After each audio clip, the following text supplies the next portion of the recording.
Hello customers, welcome to Sam properties. Mumbai హైవేలో ఉన్నాము. Highway ఫేసింగ్లో మనకు ఒక కొత్త ప్రాజెక్ట్ వచ్చిందండి. సో ఈ ప్రాజెక్ట్లో మనకు డిటిసిపి అప్రూవ్డ్ లేఅవుట్లో మనకు 200 and above సైజెస్ ప్లాట్స్ వచ్చాయి. సో ఇది లొకేషన్ చూస్తే మనకు సదాశివపేట్కి టౌన్కి దగ్గరలో ఉంటుంది. Outer ring road exit 3 Patancheru నుండి 39 కిలోమీటర్స్ అండి. ఇది 39 కిలోమీటర్స్లో మనకి ఇది విజయ్ సాయి వాళ్ళది highway facing DTCP approved layout వచ్చిందండి. సో రీసెంట్గా లాంచ్ చేశారు పోయిన వారమే.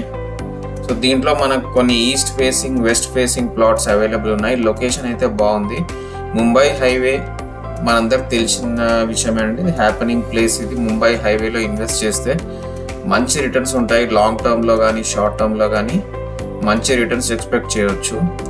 ఎందుకంటే దగ్గరలోనే మనకు ఈ హైవే మనకు నిమ్స్కి, జహీరాబాద్కి వెళ్ళొచ్చు మనం ఒక 20-30 మినిట్స్లో. మనకు ఐఐటి కంది ఉంది ఇదే హైవేలో. మనకు ఎంఆర్ఎఫ్ కూడా దగ్గరలో ఉంది, ఒక 3.5 కిలోమీటర్స్లో ఎంఆర్ఎఫ్ ఉంది. ఇంకోటి మహీంద్రా ట్రాక్టర్స్, అది కూడా దగ్గరలోనే ఉంది. గీతం యూనివర్సిటీ దగ్గరలోనే ఉంది. వాక్సన్ కౌంటీ యూనివర్సిటీ దగ్గరలోనే ఉంది. సో టౌన్కి కూడా జస్ట్ ఒక 15-20 మినిట్స్లో మనం టౌన్ కూడా రీచ్ అయిపోతాము. సో మంచి ప్రైమ్ లొకేషన్లో ఉంది. ఎనీ హైవే ఫేసింగ్ అనేది మంచి ఇన్వెస్ట్మెంట్ అండి. హైవేలో అంటే మనకు రోడ్ కటింగ్ కూడా ఉండదు. రోడ్ కటింగ్ కూడా ప్లేస్ వదిలేసి ఈ వెంచర్ చేయడం జరుగుతుంది. సో పనులు కూడా, వర్క్ కూడా ఇప్పుడే జరుగుతూ ఉంది, మీరు చూస్తూ ఉన్నారు. సో మనకు చాయిస్ ప్లాట్స్ ఏమన్నా ఉంటే మనం బుక్ చేసుకోవచ్చు. లోన్ ఫెసిలిటీ కూడా అవైలబుల్ ఉంది. సో అప్రాక్సిమేట్లీ 15 acres అండి ఫేజ్ 1.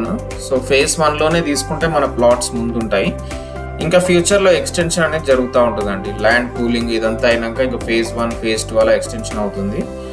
సో దీంట్లో మీరు ఇంట్రెస్ట్ ఉంటే ఫస్ట్ డిస్క్రిప్షన్ అంతా క్లియర్గా చదివి మీరు ఓకే అంటే నన్ను కాంటాక్ట్ చేయొచ్చు. మీకు సైట్ విజిట్ ఇవన్నీ అరేంజ్ చేయడం జరుగుతూ ఉంది. ముంబై హైవేలో ఇన్వెస్ట్ చేయడం అనేది చాలా మంచి థాట్ అండి. ఎందుకంటే మీరు హిస్టరీ చూసుకుంటే కూడా ఎన్నో ఏరియాస్ ఉన్నాయి కదా, ఇస్నాపూర్ కానీ రుద్రారం కానీ, రేట్స్ ఎలా ఉంటే ఎలా అయింది. సో ఫ్యూచర్లో మీరు ఒక 4 to 5 years పెట్టుకొని మీరు ఇన్వెస్ట్ చేస్తే పర్ఫెక్ట్ ఉంటుందండి. సో ఇలాంటి ప్రాపర్టీ డీటెయిల్స్ మీకు ఇంకా చూడాలనుకుంటే మా ఛానల్ని సబ్స్క్రైబ్ చేయండి, లైక్ చేయండి, షేర్ చేయండి. థ్యాంక్ యూ అండి. Thank you for watching. Have a great day.